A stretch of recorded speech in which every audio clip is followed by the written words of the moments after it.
Hey everybody, this is Mike. Welcome back to the Z Motorsports channel. Thought today I would do a little video or a little some talking points.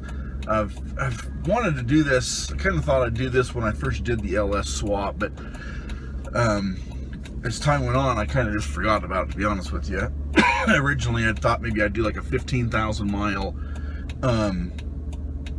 review, I guess you would say, on the LS swap in my 2011 Jeep Wrangler. I've a little surpassed that just a little bit. I'm about 17,000 now, but it seems like the last couple weeks I've had quite a few people reach out to me via either the YouTube channel or on a couple of forums that I'm on, and they've been asking drivability questions, reliability questions, overall driving impressions. And I know I did a short video segment, I think it was part number 4 on the LS swap a year ago when I first did the swap. And I did a little side-by-side comparison to the 3.8 that I had in it, and then I did the obviously the 6.2 LS, and that was initial impressions, let's say. Now that I've got some time on it, I've got a lot of off-road miles on it, a lot of on-road miles. Like I said, about 17,000 in the last year. We've wheeled everywhere from here locally in northern Utah, a couple trips to Moab, Ouray, Colorado, which is a high elevation, 10,000 to 13,000 feet elevation mountain passes. South Dakota, we went to a Jeep gathering in South Dakota for a week with the FMCA four-wheelers. So I've got a lot of driving experience, and I just wanted to kind of maybe throw some thoughts out there. And I apologize, we're not really in the shop, we're not showing anything. This is kind of just going to be me rambling for a few minutes. But I've noticed a theme when I've been getting these either phone calls or messages and so forth. So I kind of thought I'd just do a quick video of it. And one of the questions that's come up is after 15,000 miles, am I still happy with the engine? Absolutely. There's no second thoughts. There's no I wish I would have done this, I wish I would have done that. None of that. The engine runs beautifully. Fuel economy is good. I never really was happy with the computer calculated fuel mileage on the other one, so I always hand calculated it out, and I was averaging probably 12.5. I'd get a little bit better if we were not as much interstate or around town driving, maybe like 2-lane highway driving. But then again, if you had any kind of little rollers or passes thrown in there, it definitely played its role on it. And a few times I've set up the scanner, was watching it, but other times I could feel when that thing was going into power enrichment mode, and it was struggling so bad to maintain speed, and sometimes not even maintaining speed. The speed would drop off, and that little 3.8 just had everything it could do. And that was with 35s and 35-inch tires and 538 gears. And at that time, the Jeep weighed 5,940 pounds. It was 5,940, and it was like I said, it's weighed that for quite a few years now. When I did the engine, I also went up to 37-inch tires and 456 gears. So at 70, I'm right at 2,000 RPM, but my mileage come up a little bit. In the warmer months, normal driving, same type of driving I was doing with 3.8. I went up from 12.5 with the 3.8 liter to around 13 to 13.25, pretty consistently. Similar driving techniques. We went up to Teton National Park for a weekend getaway, the wife and I, and we camped there, and we had our motorhome there in Afton, and we drove up to Teton and everything. So we're 2-lane highway driving at 55 to 62, maybe 65, 62-ish miles per hour. Not in a hurry to go anywhere, driving along. Had the cruise control set, going up to Hobart Junction and through Jackson Hole and some of those elevation changes. The cruise control worked beautifully, didn't even drop a mile per hour. We did that for a couple of days, and I netted 16.75 miles per gallon on 3 tanks of fuel that weekend. And I mean, it was consistent, very consistent, more consistent even with 3.8. And I can duplicate that under those same conditions. If we get on the highway or the interstate and set the cruise and drive and everything, I'm 14-ish, maybe just a little over 14. So the economy definitely came up a little bit. And right now, with the 37-inch tires, the 456 gears, obviously the gears aren't going to matter as far as weight. I added a couple of CO2 tank, 10 pounds CO2 tanks to the rear. And the engine and transmission, I gained exactly 100 pounds. I weighed it a few months ago, and in full travel trim, full tank of fuel and everything, same thing I weighed it at before, and I was at 6,040 pounds. So exactly 100 pounds is what I gained. And I'm thinking, based on the research I did, really only about 35 to 40 pounds of that was engine and transmission. And most of that was transmission, because the engine's all aluminum, but the transmission with the 6 speeds is low and center. So the mass is down low and center, which is where you want it in an off-road vehicle. But like right now, I'm cruising I just got up to 70 miles an hour effortlessly on the freeway here. I'm even going to set the cruise. And it just lumbers right along. It's like, say, 1980, just under 2,000 RPM, sitting right there, and it'll do this all day long and idle at 550 to 600 RPM. Now, as far as that's on highway driving. Wouldn't trade it for anything. Mountain passes, even over in Colorado, the mountain passes and so forth. On the highway, it just does it effortlessly. Up around through Telluride area, Ridgeway, all through that area right there, Montrose. We've got some miles on always over there for a week. We spend a week over there every year, and it did better than the 3.8 hands down. In economy, drivability, everything. Now, off-road driving, this is where it really, I'm not going to say it was a complete shock to me. Let's just say it's been pleasant, and I was somewhat anticipating this based off of my research. But what I found from day number 1, the wife and I ran down I finished up the swap in January. The wife and I ran down just for a quick weekend trip to Moab. Just only a couple hundred miles from us here, about 240 miles. So we ran down there in April for a quick weekend getaway, and I just wanted to test it out off-road. I had a few thousand miles on it by that time. Didn't really have any issues, and I wanted to take it down there and kind of put it through its paces. The only downside was to that is I did end up with a couple of minor interference issues with suspension. So I had to add a little bit of bump stop, a little bit more than I actually did originally. I had to add some bump stop, and then I had to trim just a little bit more of my pinch seam on the rear to get the 37s to go up into full stuff.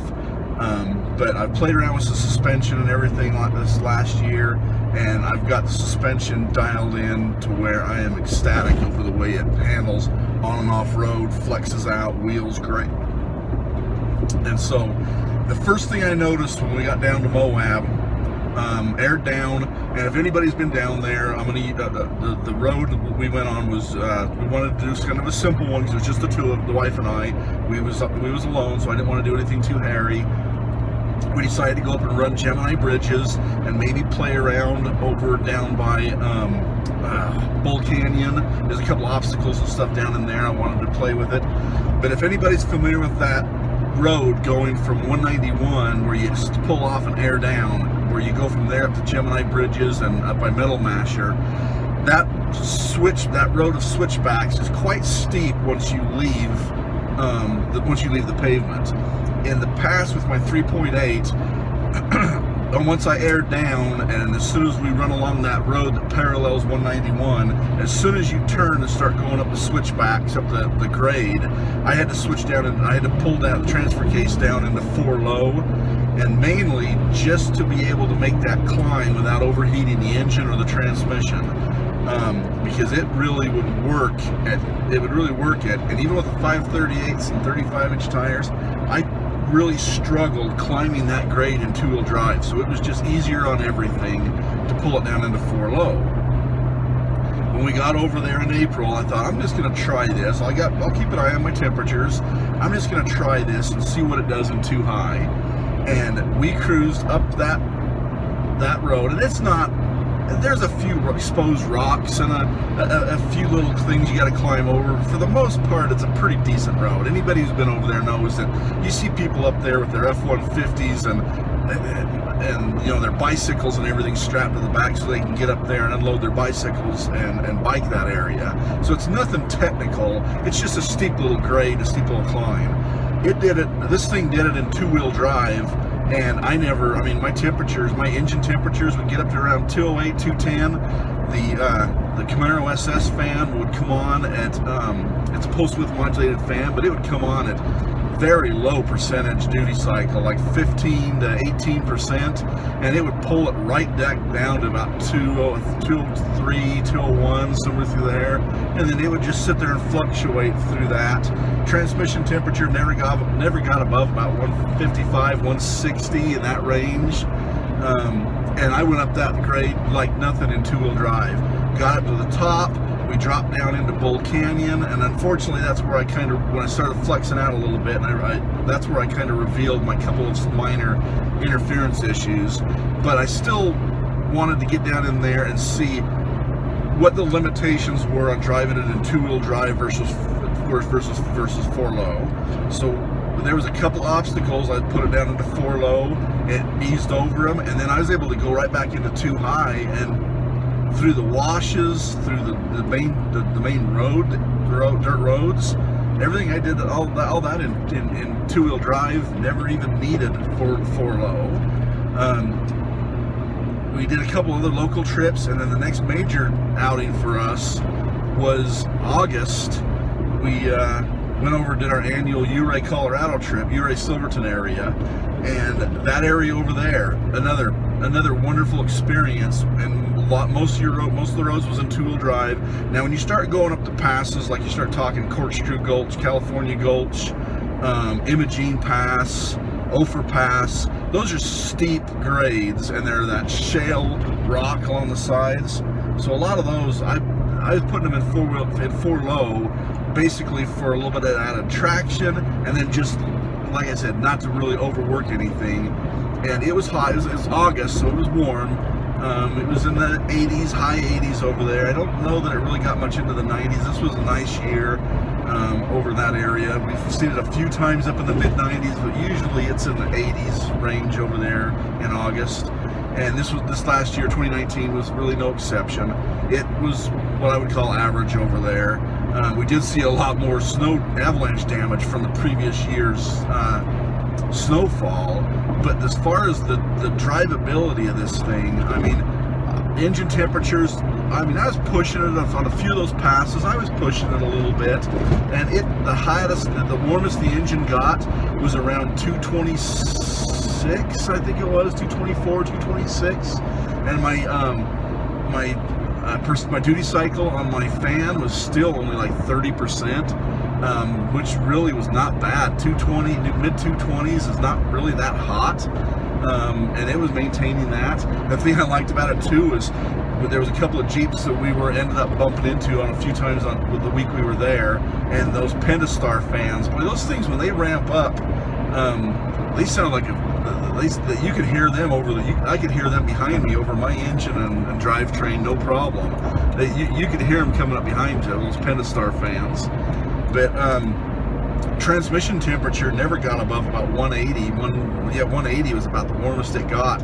Even doing a few of the more technical obstacles and so forth. Now, while we was over there in August, the two trails that we usually do when we're in the area, Poughkeepsie Gulch and Black Bear, Poughkeepsie Gulch was closed for the season, and they didn't think it would be opening back up, and it didn't open the whole week we were there. Some idiots were going around the gates and just drawing more attention to the off-road community than we probably should have had, because they don't know how to abide by the closed signs. But Black Bear, they opened up the day we were leaving, so we didn't get a chance to do Black Bear. But there again, Black Bear is not really a hard trail. It's just it's more of the elevation, and it can kind of be a little bit of a mind screw if people don't like that. But Imogene, it was pretty steep. Ophir's pretty steep. The thing never missed a beat. I mean, it handled those beautifully. September, we went over to South Dakota for a gathering with the FMCA four-wheelers. Again, off-road, this thing handled flawlessly. I had my suspension dialed in by that time. We were down in the Camp 5 area and off-road, and down in some riverbeds, and the thing was flexing going over the rocks. Even with the 2.72 transfer case, with the 4.02 first gear of this transmission, it does it so effortlessly. I don't even miss the 4-to-1 transfer case. It idles just about anywhere you want to go. Very little throttle input. It almost feels like you're cheating off-road, to be honest with you. It just is that effortless, the way it maneuvers. I mean, 6,000 pounds, and it'll move it down a technical trail or a fire road with ease. That was September. A couple days we did 2 highway days where we got on the blacktop. We went down through Custer State Park, Needles Highway, and so forth, where you're like, again, 55 to low to mid 60s, and again, boom, boom. I was netting 16 3/4 miles to the gallon with the wife and I, cooler full of drinks, our lunch, lawn chairs, a high lift jack on the back, and the thing was just purring down through the highway there. It got decent fuel economy, and even off-road good fuel economy, because a lot of times I'm not having to be in 4 low, so I'm netting I've got even longer distance off-road because I'm not in 4 low all the time. October, we went over to Moab again with a lot of the same group we were in South Dakota with, the FMC four-wheelers. There was about 6 or 8 couples some friends of ours that we met over there in Moab, and we wheeled for 4 days with the group there. We did Flatiron Mesa, we did Metal Masher, a couple other trails, and the Jeep just performed flawlessly. I mean, effortless up over some of these obstacles. I was more concerned about, on a couple of the obstacles, I didn't want to get any scratches or dings in my Jeep, more so than worried about the drivetrain. The drivetrain is just, it's so conducive to off-road, you just forget. I drove a buddy's his was 2011 also, with a 3.8, and after getting out of mine and getting in his, it was almost like, oh hell, this kind of sucks. So it really is off-road. It just feels like you're cheating, if there is such a thing as that. And then on the last couple of days, my son and daughter-in-law come down with his new WJ that we had just built, long arm suspension, triangulated 4-link and everything on it, and he wanted to test it out.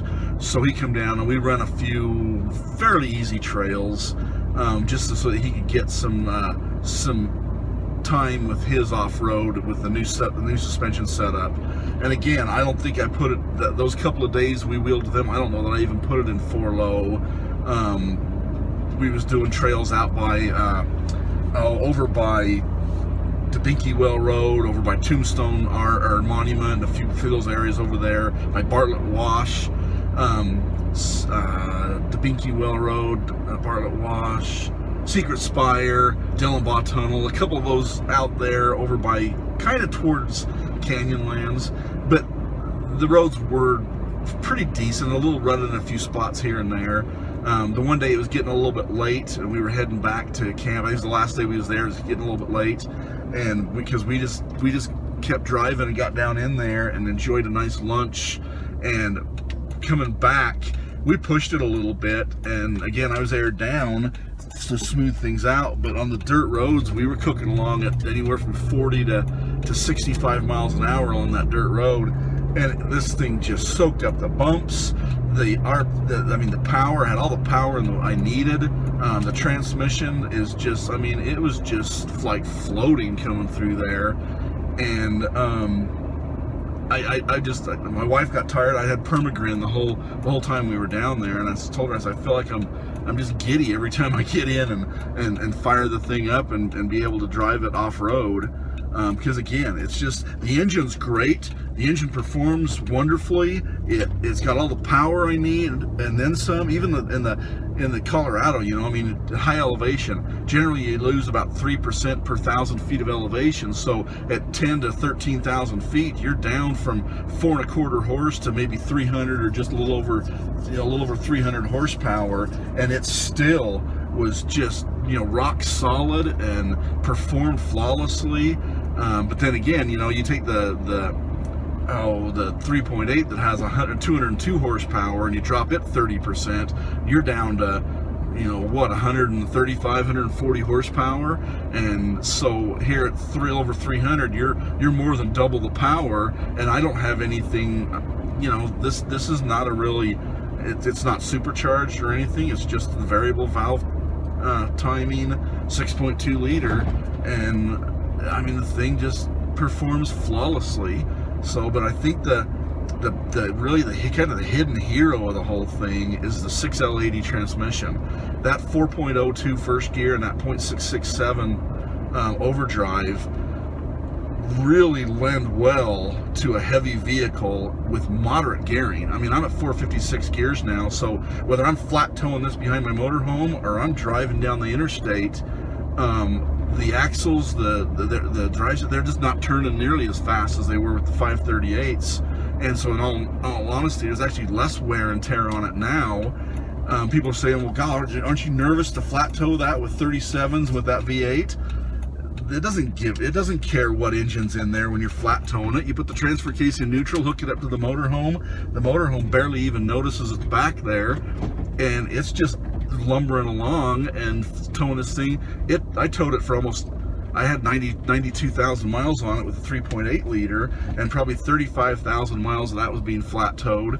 And I towed this maybe probably 5,000 miles in 2019 with this setup, and it flat towed just as nice as it did before with the 35s. And like I said, in all honesty, with the 456 gears, everything's turning slower, and it's probably easier on it than it was with the 538. So I think this is a perfect combination.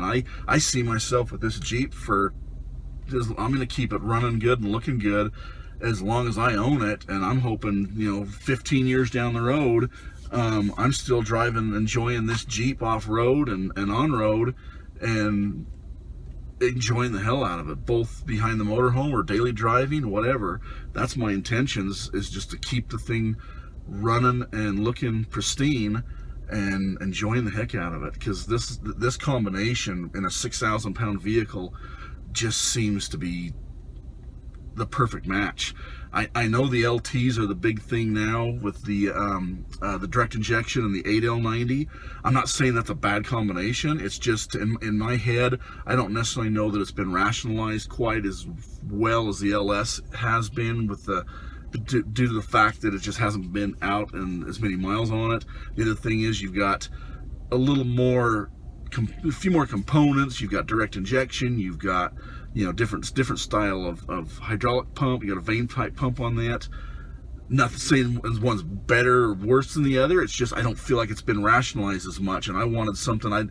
This may not have the performance that the LT has, but it has more than adequate for what I'm going to use it for. And I'm running my Dynatrac Pro Rock 44 front and my stock housing Dana 44 rear with some upgraded shafts. I'm running bigger brakes and stuff on it, but I didn't want to get into doing axles, and I don't want to run 60s and 80s, 60 in the front and 80 in the rear. And I'm afraid with the LT, with that, it's got a little bit, it's got more torque on the bottom end. I'm thinking you're probably going to want to run some upgraded axles, and that there you got more weight, you've got more expanse, you've got all of these factors.